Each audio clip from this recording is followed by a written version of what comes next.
Chief Minister Conrad K. Sangma on Monday informed the State Assembly that the Fire and Emergency Service preliminary report on the Shillong Bar Association fire incident suggests that the cause is electrical origin.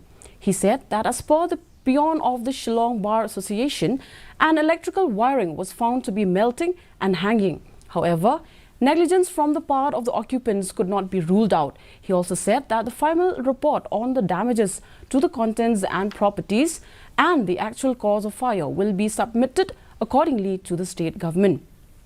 Sangma in his statement also informed that the district magistrate East Khasi Hills has ordered a magisterial inquiry into the fire incident.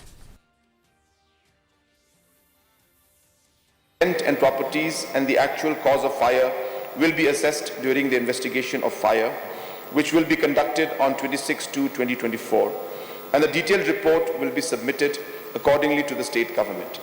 The district magistrate, East Khasi Hills District, has also ordered a magisterial inquiry into the fire incident.